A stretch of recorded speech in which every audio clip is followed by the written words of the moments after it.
우리가 율법은 신령한 줄 알거니와 나는 육신에 속하여 제 아래 팔렸도다.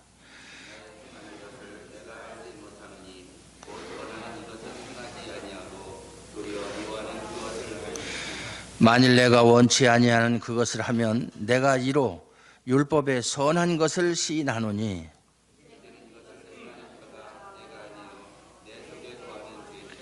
내 속 곧 내 육신에 선한 것이 거하지 아니하는 줄을 아노니 원함은 내게 있으나 선을 행하는 것은 없노라.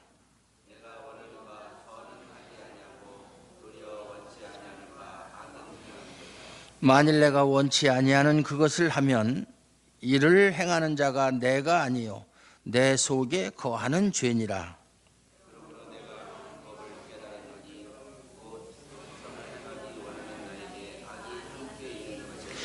내 속사람으로는 하나님의 법을 즐거워하되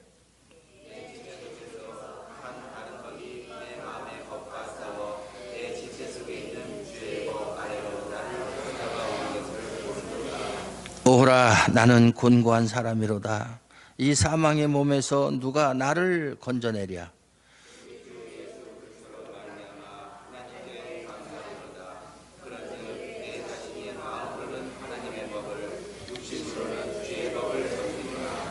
아멘. 네.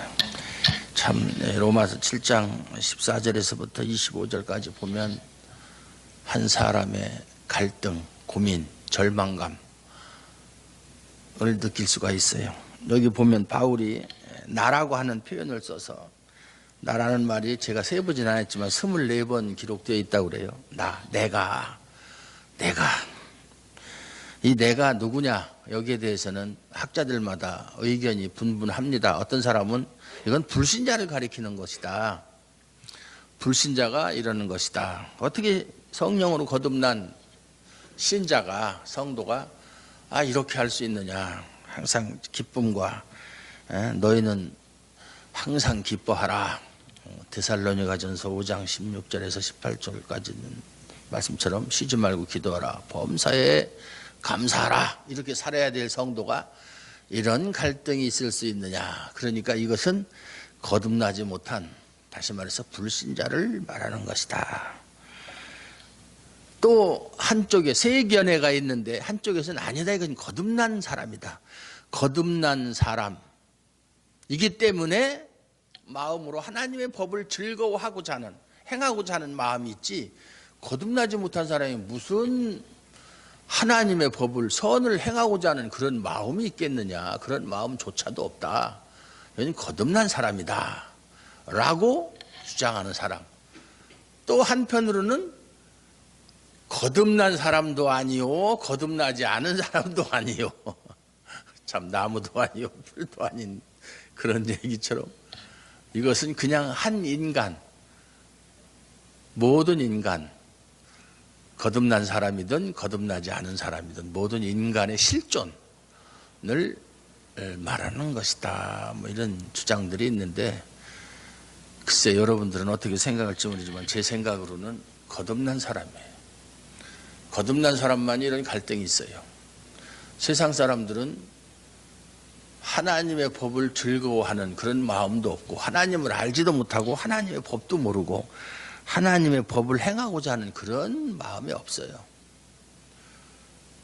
그렇기 때문에 자신이 하는 일이 이것이 하나님의 뜻에 어긋나는 일인지 하나님이 원하는 일인지 알 리도 없고, 그것 때문에 나는 정말 하나님의 법대로 살고 싶은데 왜 이렇게 안 되지?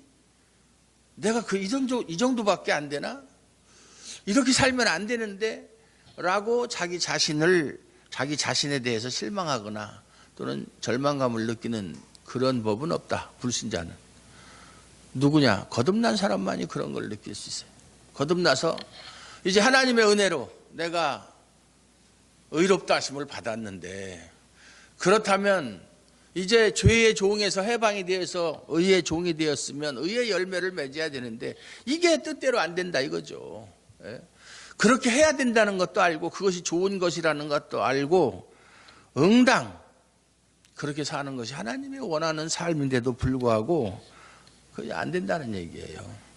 고민하고 갈등하고 그래서 루터는, 종교개혁자 루터는 말하기를 사람은 한 사람이지만 그 사람 속에는 두 사람이 함께 살고 있다, 그런 말을 했어요.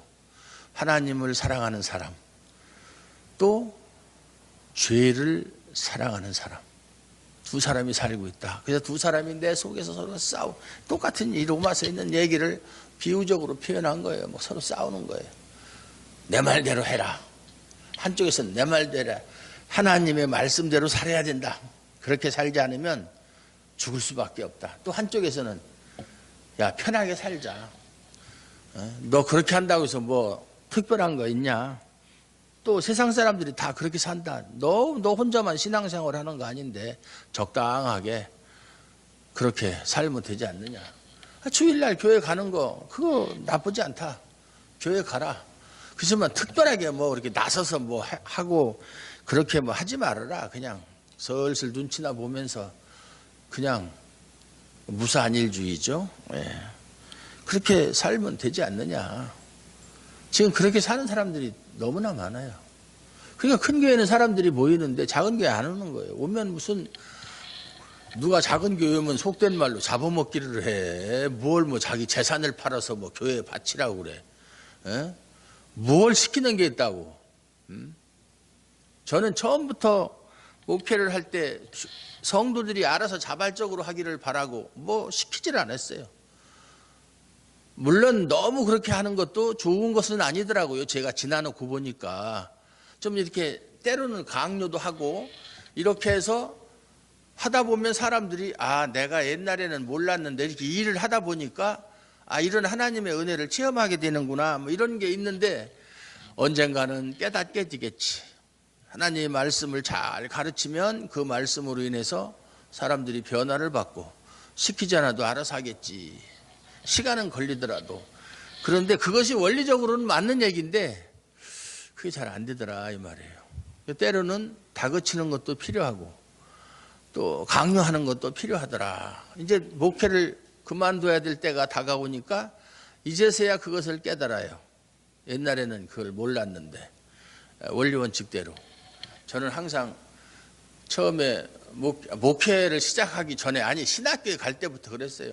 하나님 말씀대로 하다가 망하든지 흥하든지 그거는 뭐 상관이 없고 하나님 말씀대로 하자. 내가 세상적인 욕심을 이루기 위해서 한다면 뭐라 내가 목사가 되느냐.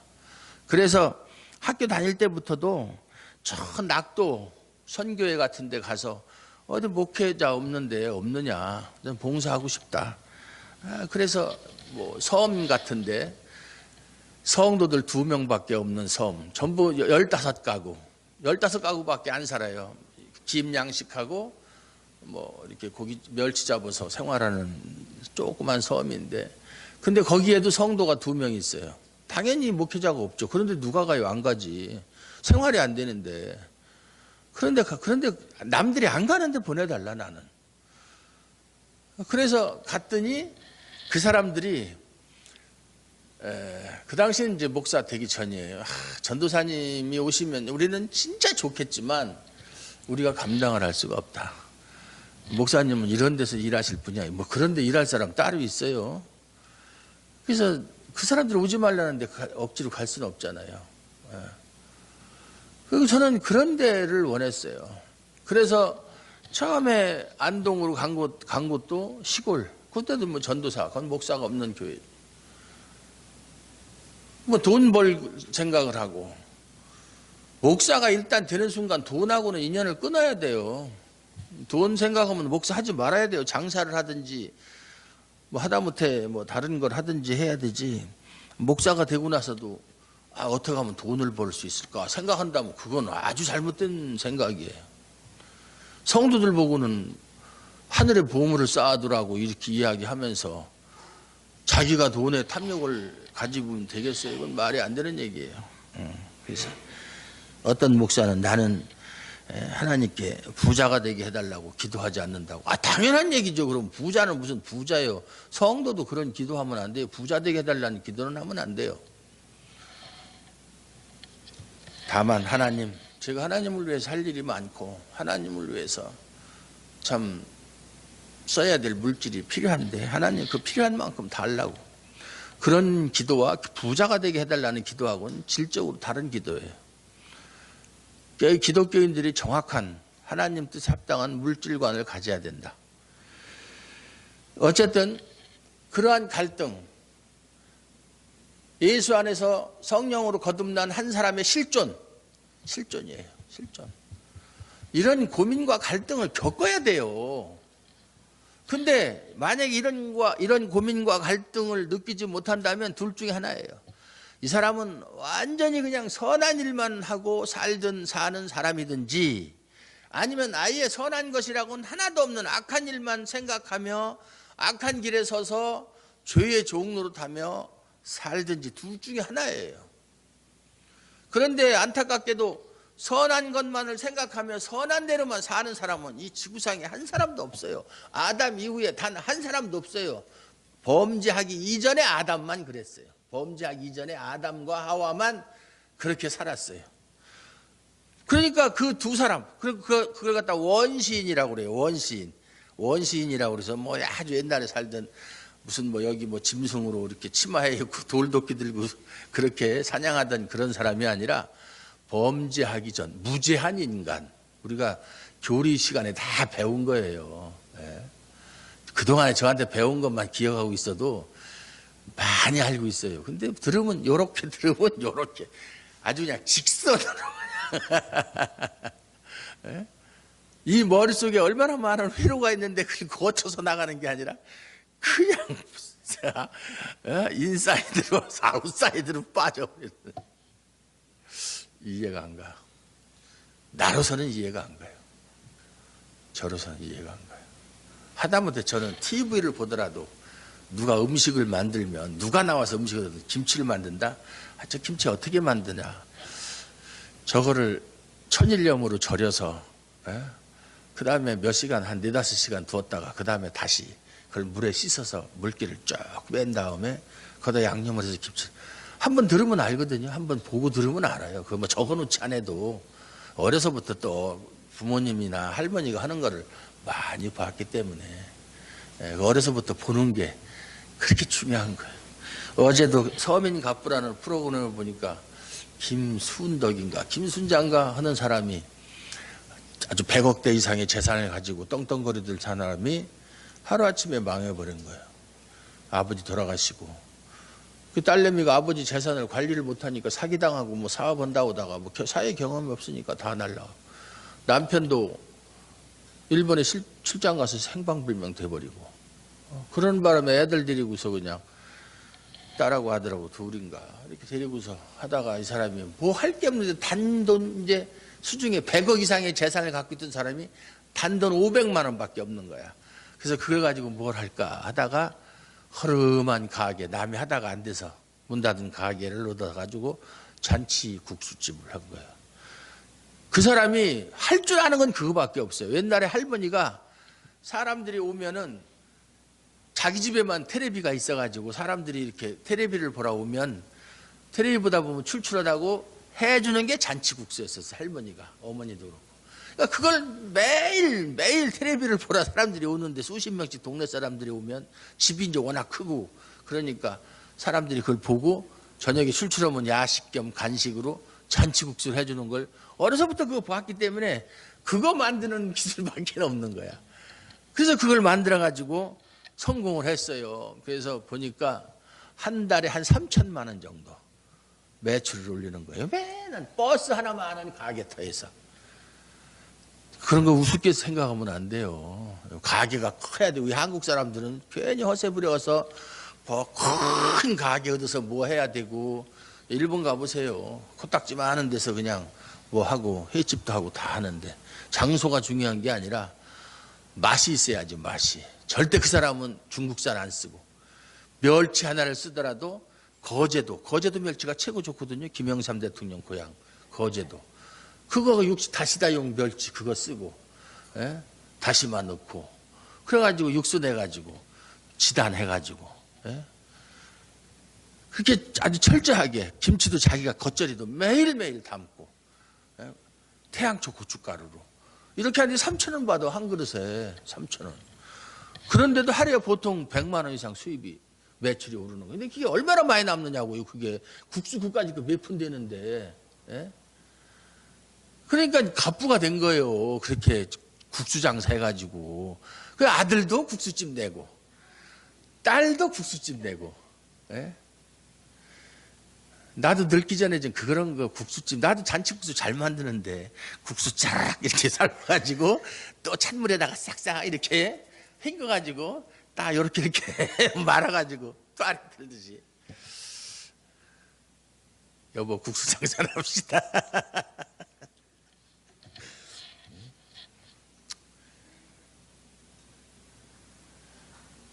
무슨 얘기하다가 국수 장사를 얘기 나갔지? 무슨 얘기하다 그랬죠? 예?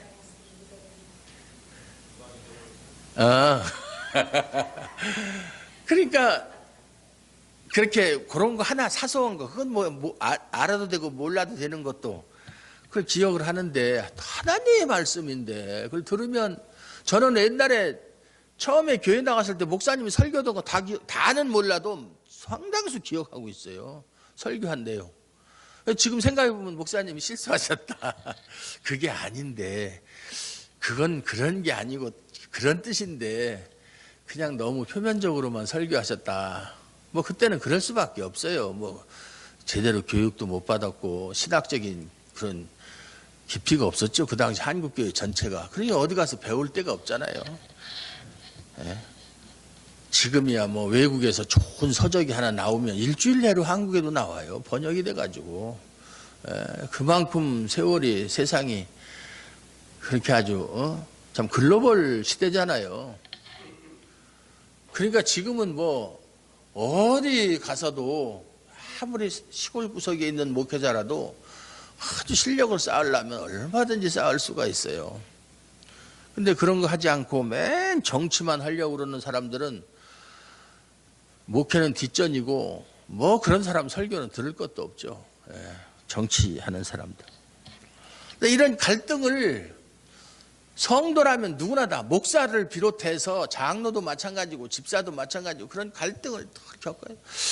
이건 아닌데 이렇게 살면 안 되는데 근데 왜 나는 이렇게밖에 살 수가 없을까? 하나님의 은혜를 체험하고 정말 성령의 은사를 맛보고 하늘의 은혜를 체험한 내가 왜 이렇게밖에 살 수 없는가? 무엇이 잘못됐는가? 자꾸 자기 자신을 돌아보게 되고 참 그러는 중에 우리가 느낄 수 있는 것이 하나님의 은혜를 더욱더 깊이 느낄 수가 있다. 갈등이 없는 사람은 하나님의 은혜를 크게 못 느껴요. 자기 자신이 너무나 부족함에도 불구하고 하나님께서 나를 살려주셨다. 그래서 오늘도 보면은 24절 오호라 나는 곤고한 사람이다. 이건 뭐 바울 자신의 고백이 아니에요. 바울 자신의 고백이라기보다는 참 성령으로 거듭났지만 아직 지금 어린아이와 같은 그런 과정 중에 있거나 아니면 정말 하나님 앞에서 정말 열심히 살려고 하는 그런 사람들을 모두 다 포함해서 대표적으로 바울이 얘기하는 것이 바울 한 개인의 얘기가 아니다는 거예요. 그러면서 25절에 보면 우리 주 예수 그리스도로 말미암아 하나님께 감사하리로다. 아니 이렇게 갈등하던 사람이 갑자기 우리 주 예수 그리스도로 말미암아 하나님께 감사하다는 말을 해요. 왜 그런 말을 하겠어요? 여기 보면은 그러면서 그런즉 감사한데 뒤에 말 보면 또 이상해요. 내 자신이 마음으로는 하나님의 법을 육신으로는 죄의 법을 섬기노라. 육신, 사르크스, 육신. 육신이란 말이 성경에 특히 바울 서신에 많이 나오는데 이 단어가 그 영적인 것과 반대되는 뜻으로도 쓰지만은 아직 거듭나기 이전에 불신자들을 이야기할 때 육신이라는 말도 쓰고 아직 거듭났지만 아직 어린아이와 같은 초보적인 신앙을 가진 사람도 육신에게 속했다 이런 말을 써요. 그건 뭐냐면 하나님의 말씀을 따라서 살기보다는 자기 육신이 원하는 대로 살고자 하는 그런 사람을 가리켜서 육신에 속했다. 육신에 속했다. 우리는 육신에 속하면 안 되는 거예요. 육신의 생각은 사망이라고 그랬어요. 그리고 영의 생각은 생명과 평안이니라. 영의 생각과 반대되는 것이 육신의 생각이죠.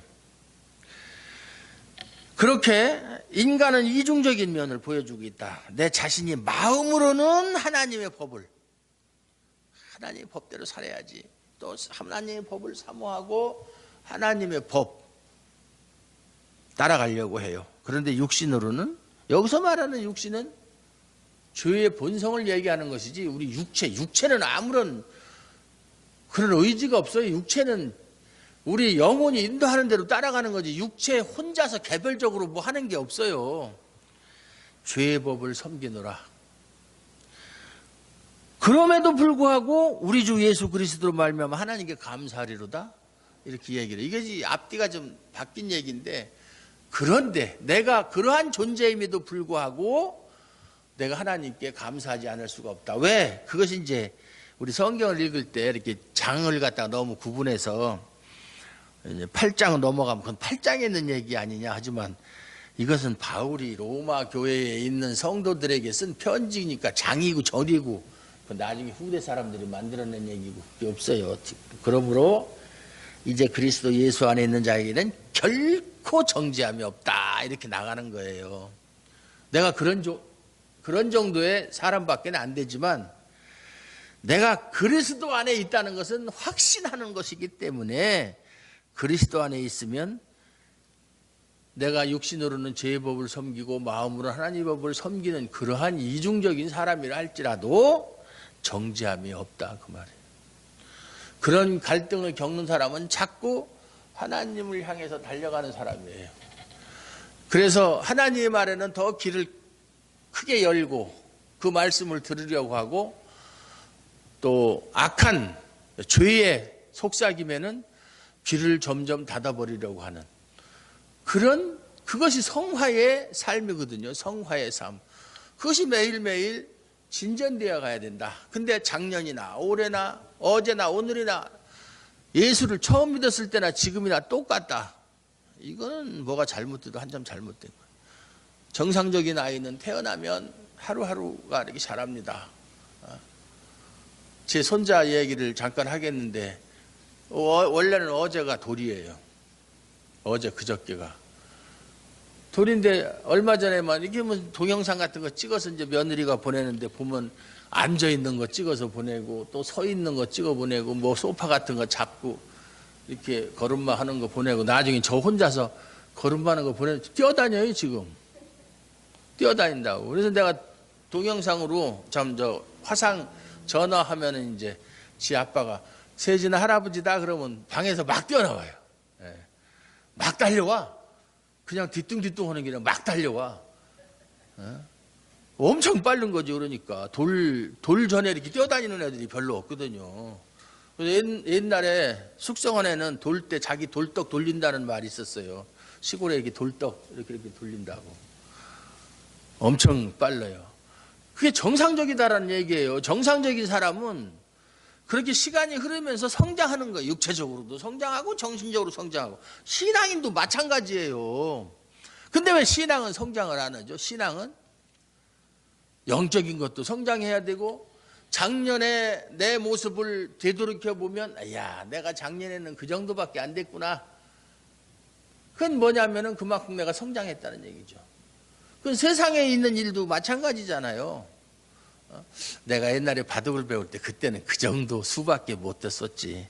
지금의 이런 수는 내가 상상을 못했지. 그만큼 발전했다는 얘기잖아요. 모든 면에서도 다 똑같은 원리가 적용이 되는 거예요.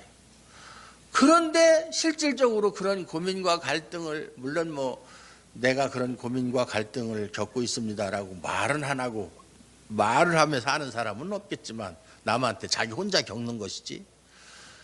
그러나 목사는 말이죠, 성도가 저 사람은 지금 그런 갈등 속에서 살고 하루하루를 정말 하나님 말씀 쪽으로 더 방향을 바꿔서 살아가려고 몸부림치는구나 하는 것은 목사는 보면 알아요. 목사는 다 알아요. 어느 목사든지. 칼빈이 그랬어요. 목사에게 특별한 은사가 있는데 성도들의 영적 상태를 분별할 수 있는 은사를 하나님이 주셨다. 그거 안 좀 목회 못해요. 아무리 그 거짓말할 수가 없어. 저 사람이 성경을 부지런히 읽는 사람인지 기도하는 사람인지 뭐 그거는 딱 보면 알아요. 보면 다 알아요. 다 알아요. 아닌 척 해봐야 소용이 없어. 하나님이야 얼마나 더 잘하시겠어요.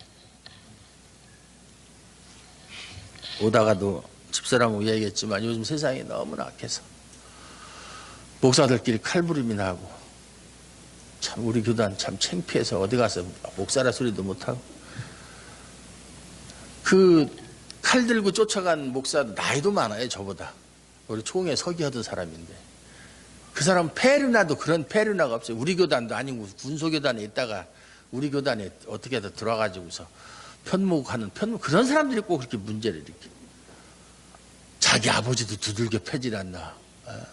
그 일반인도 그렇게 하면은 어쩌면 요즘에 한 세상이 악해서 보험금 탈라고 아버지 부모도 죽이고 마누라도 죽이고 그러는 세상이긴 하지만 그거는 세상 사람 이야기지. 그러고 이혼도 한 4-5번 했을 거야 아마. 그리고 교회도 있는지 없는지 몰라. 누구도 가본 사람이 없어. 그런데도 담임 목사다라는 명함을 가지고 총회에 와가지고 정치하는 거예요. 총회 할 때 가스총 뽑아 들고서 공갈 협박이나 치고 그러던 사람인데 무슨 좀 서로가 좋지 않은 일이 있어가지고 그 사람은 젊어요. 47이니까 한 21살 정도 어린 목사인데 젊은 목사인데 찾아가가지고 생선의 칼 가지고 가서 얘 말다툼하다가 찔른 거야. 근데 한 번 찔른 게 아니라 몇 번 찌르고 그냥 찔르기만 한 게 찔고서 막 틀고 그랬다는 거야. 이건 조폭들이나 그러는 것이지 그거는 재질이 아주 나쁜 거예요. 그건 살인미수야. 그건 살인미수예요. 그 사람 인생 끝난 거야. 살인미수. 뭐 그 사람도 잘못했지만 또 젊은 사람이 또 칼을 뺏어가지고 또 자기도 뺏었으면 그 칼을 치우고서 자기를 일단 당했으니까 그걸로 끝나야지. 그렇다고 또 상대방 또 찔러. 원수 사랑을 하면서 설교는 그렇게 하면서 자기 당한 걸로 끝나야지. 참. 그러니까 그 교회는 제법 큰 교회예요. 성도들이 멘붕이 온 거예요. 이거 목사가 아무리 상대방이 칼로 찔른다고 그 칼을 뺏어서 또 찔러? 이거 목사가 할 수 있는 일인가? 이 교회를 다녀야 되느냐 말해야 되느냐? 거기에 대해서 성도들이 입 꽉 다물고 한마디도 말하는 사람이 없다는 얘기. 너무나 충격을 많이 받았다는 얘기. 여러분 생각해보세요. 제가 누구를 칼로 찔렀다고 그거 신문에 나오고 그러면 그거 어떻게 생각하겠어요? 아이고 괜찮은 교회인 줄 알았더니 완전히 저거는 무슨 조폭도 아니고 사기당했다고 그럴 거 아니에요. 참 무서운 세상이에요. 악한 세상이고 이거는 뭐 교회인지 세상인지 구분도 안 가고 그러니까 너무나 안타깝고 이런 세상에 살면서 우리가 어떻게 갈등을 겪지 않고 살겠느냐 이 말이에요. 네? 우리가 저녁 오후 시간에 팔복을 얘기하는데 애통하는 자 애통하지 않을 수가 없다 이 말이죠. 네? 아까 우리 사모님 기도할 때도 그랬죠. 애통하지 않을 수. 그런 것들이 보이질 않으니까 정말로 안타깝다. 사실 우리는 이 싸움에서 이미 승리한 그런 싸움이거든요. 승리가 보장되어 있는 싸움. 그런 싸움이 해볼 만한 싸움이잖아요. 그죠? 그러니까 비록 내가 의지가 약하고 내 속에 참 죄의 법이 있고 하나님의 법을 사모하는 마음이 있고 죄의 법이 있고 또 다른 법이라고 하는 말이 원리라는 얘기예요. 원리가 그렇다. 두 가지 마음이 있다. 하나의 마음은 하나님을 사모하는 마음. 또 하나의 마음은 또 죄를 사모하는 마음. 어느 것이 더 크냐가 문제죠. 어느 것이 더 크냐. 똑같아도 안 되고 50대 50은 안 되고 한 최하 37째 28째 하나님을 사모하는 마음이 7 이상 8 9면 더 좋고 100대 0은 없어요. 그런 사람은 없어요. 그런데 그것을 자꾸 업그레이드 시켜야 된다. 네? 컴퓨터도 좀 쓰다 보면 업그레이드 하라고 쪽지 오잖아요. 근데 왜 컴퓨터는 업그레이드 시키면서 우리 신앙을 업그레이드 안 시키죠? 그냥 이 구 버전으로 만족하는 거예요. 새로운 버전으로 자꾸 업그레이드 시켜야 돼요. 그러려면 어떻게 해야 돼요? 말씀 가까이 해야 되고 기도해야 돼요. 기도해야 돼요. 사실상 성도들이 잘못되거나 교회가 잘못되면 사실 그 책임은 목사한테 있어요. 100% 목사한테 있는 거예요. 답답해서 성도들한테 채근을 하고 하지만 사실상 모든 책임은 천주교에서 말하는 내 탓이요. 내 탓. 내가 부족해서 그런 거예요. 사실은. 내가 부족해서. 옛날에 조선조 시대나 그 이전의 시대에 가물어서 농민들이 피해를 보고 백성들이 그렇게 곤경에 처하면 왕이 하는 소리가 있잖아요. 짐이 덕이 부족해서 그렇다. 비 오는 안 오는 거고 비 오는 거 임금하고 무슨 상관이 있어요. 이 임금이 선정을 베풀질 못해서 하늘이 노해서 비를 안 준다 이런 생각을 한 거예요. 그래서 민심은 천심이다 그랬잖아요. 예? 성도들이 잘못되는 것은 목사가 잘못 가르친 거예요. 뭐 그런 거에 대해서는 저는 조금도 인색하지 않아요. 제가 잘 부족해서 그렇다. 예. 그러니까 더 열심히 하자. 이것이 어느 한쪽에서만 열심히 해서 될 일이 아니고 같이 협력해서 정말 최고의 선이신 예수님을 바라보면서 그것을 목표로 삼고 달려가자. 그것이 제가 여러분에게 주문하는 거예요. 요구하는 것이고 강력하게 촉구하는 바입니다. 예. 우리 주아름교회가 비록 사람은 얼마 없지만 교회는 많은 사람이나 많은 자본, 좋은 시설 가지고 하나님의 일을 하는 게 아니에요. 적은 수의 사람이라도. 이 중국이란 나라가 13억이니 15억이니 17억이니 하지만 그 중국을 통치하고 다스리는 사람들이 공산당이거든요.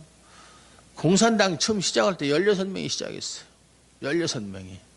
16명이 지금은 한 6, 7천만 돼요. 그 사람들이 중국 그 온 나라를 지배하기 시작한 거예요. 16명이. 사람 적다고 할 거 없어요. 우리가 구약 성경에 보면 엘리야와 바알 선지, 아세라 선지가 몇 명이에요? 850명하고 바알 선지 450, 아세라 선지 400명. 850명하고 한 명하고 싸워서 엘리야가 이겼어요. 하나님의 능력은 전쟁에서 승리도 무기가 많아서 말에 있지 않아요. 말 타고 다니는 말. 옛날에 말 하면 저기와 군사력과 직결되는 문제잖아요. 말이 많다고 그래서 군사가 많다고 그래서 승리하는 게 아니다라고 그랬잖아요. 하나님이 도우시는 편에 있는 사람이 승리하는 거예요. 우리가 비록 숫자는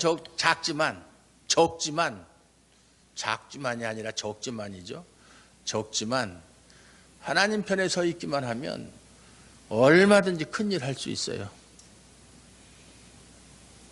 큰일 할 수 있어요. 우리가 뭘 하겠어. 몇 명 안 되는데. 이것은 패배주의자가 하는 소리예요. 우리는 승리를 이미 쟁취한 사람이고 승리를 보장받은 사람. 그러니까 우리 주 예수 그리스도로 말미암아 하나님께 감사하리로다는 엄청난 이런 고백을 할 수 있는 거예요. 오호라, 조금 전까지도 나는 곤고한 사람이다. 내가 이대로 살면 사망의 몸에서 헤어나올 수가 없는데 누가 나를 사망의 몸에서 건져내랴 탄식하던 사람이 그러나 걱정할 거 없다. 그리스도 안에 있는 자에게는 결코 정죄함이 없기 때문에 내가 그리스도로 말미암아 하나님께 감사하는 사람이 되었다. 이게 새로운 성도의 정체성이에요. 그걸 알아야 돼요. 내가 누구인지를 알아야 돼요. 누구인지를. 믿습니까? 우리 주아름교회가 그리스도 안에서 하나님의 은혜를 입은 그런 사람, 승리가 보장된 사람, 그런 정체성을 가지고 하나님의 일에 최선을 다하는 저와 여러분들 되시기를 주님의 이름으로 축원합니다. 하나님 감사합니다. 우리 자신이 너무나 부족함을 고백하고 마음으로는 하나님의 법을 사모하고 그 법대로 살고자 하지만은 내 속에 있는 또 죄의 법이 나를 하나님의 법에서 멀어지게 하고 또 육신의 생각대로 살도록 유혹하는 일이 얼마나 많은지 모릅니다. 그러나 우리는 그 싸움에서 결코 질 수 없습니다. 왜냐하면 예수 그리스도께서 모든 것을 다 이루셨고 승리를 하셨기 때문입니다. 우리는 예수 그리스도와 함께 십자가에서 죽고 예수 그리스도와 함께 부활한 하나님으로부터 의롭다 인정함을 받은 사람들임을 또한 감사하며 고백합니다. 이제 우리가 항상 우리 삶의 모든 영역에서 우리 주 예수 그리스도로 말미암아 하나님께 감사하는 마음을 가지고 예수 그리스도 안에 있는 자에게는 결코 정죄함이 없다라고 하는 이 진리의 말씀을 붙잡고 소망 가운데서 살아갈 수 있도록 도와주시옵소서. 예수님 이름으로 감사드리옵고 기도하옵나이다. 아멘.